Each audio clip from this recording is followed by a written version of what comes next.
El dominio 2 es el dominio más corto del examen CISP. Hoy te voy a contar los puntos más importantes, los que más aparecen en el examen y los de mayor peso. Te voy a contar el proceso de clasificación de datos y cómo a partir de todo ese proceso estás teniendo casi el 80% de todo el dominio en ese mismo proceso. Empezamos. ¿Qué es lo primero que necesitas para poder clasificar los datos? Muy claro, un inventario. Si no sabes qué tienes, es muy difícil que sepas cómo lo vas a proteger. Ahora, necesitas definir el valor de esos datos. ¿Pero quién define el valor de esos datos? El dueño de los datos, que es el que conoce el verdadero valor para el negocio. Entonces, por eso, tenemos que definir quién es el owner de esos datos.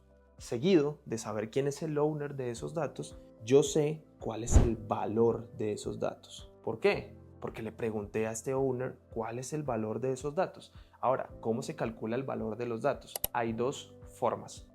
Uno tiene que ver con la CIA. Yo hablo con el owner de ese activo y le pregunto, ¿qué pasa si se afecta la confidencialidad? ¿Qué pasa si se afecta la integridad? ¿Qué pasa si se afecta la disponibilidad? De acuerdo a esa respuesta, yo puedo priorizar una de estas tres. Y segundo, en la parte de negocio, tengo que validar qué tanto vale ese activo para el negocio en cuanto a lo que produce para el negocio. Con estas dos perspectivas, yo calculo el valor de ese activo.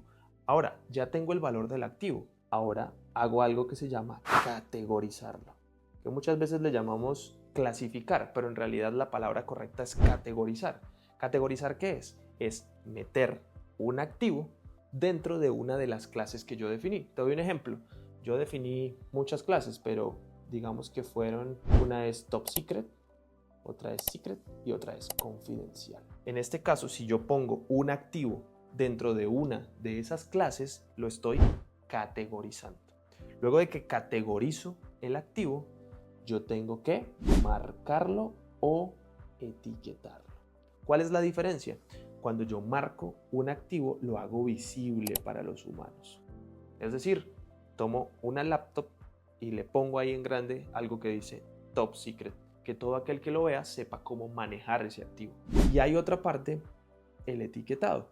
El etiquetado tiene que ver con que sea visible, pero para los sistemas. Un ejemplo, un DLP. Si tú tienes un archivo dentro de tu empresa que está clasificado como archivo de uso interno y alguien dentro de la organización busca enviarlo a un correo externo a la organización, el DLP va a leer los metadatos de ese archivo y se va a dar cuenta que está marcado como de uso interno y lo bloquea. Eso es lo que nosotros llamamos etiquetado. Tienes que tener los dos, el marking para los humanos y el etiquetado para los sistemas.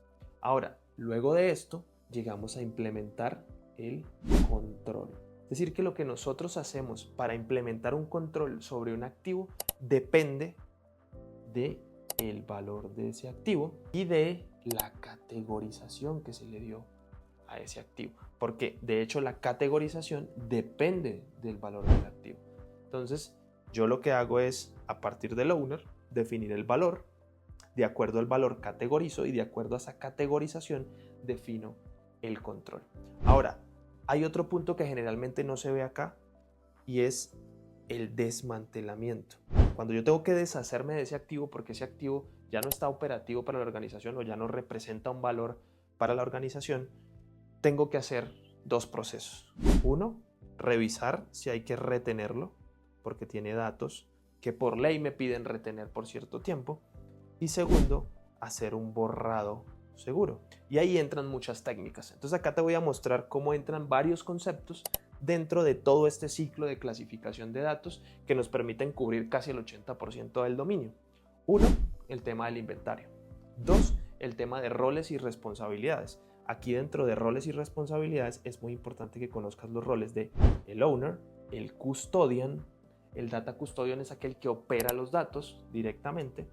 Y tenemos el Data Steward. El Data Steward es el que se encarga de la calidad de los datos, es decir, le importa la integridad.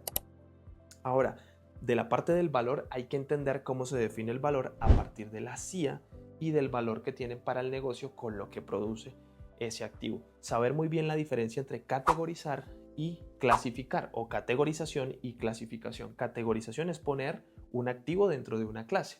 Clasificación son los niveles que yo defino. Luego es muy importante entender el marking y el etiquetado, uno para humanos y el otro para sistemas. Y obviamente entender que el control se define de acuerdo a la categorización que yo le di a ese sistema, que depende del valor. Por último, en la parte del desmantelamiento existen varias técnicas de borrado. Hay una técnica básica de borrado que se llama clearing, que es como cuando hacemos un formateo normal, un borrado normal. Hay que tener en cuenta que cuando borramos los datos de manera básica, no estamos en realidad eliminando los datos, por lo tanto, el riesgo sigue ahí. Segundo, tenemos algo que se llama degaussing, que aplica para los discos mecánicos. Y por último tenemos la destrucción. Todo esto se le llama purging. Son mecanismos de borrado que tienes que conocer sí o sí para el examen. Si conoces todo el ciclo de clasificación de datos, todo el proceso de clasificación de datos y lo que hay dentro de cada una de estas fases, ya tienes el 80% del dominio cubierto. Así que apréndete muy bien cada una de estas fases, pero no de memoria, sino con lógica. Yo primero necesito un inventario, necesito tener el dueño para poder que me defina el valor, saber el valor para poder categorizarlo y luego definir las etiquetas y el marcado para luego poder poner el control. Y al final, saber cuáles son las técnicas que voy a utilizar para el desmantelamiento.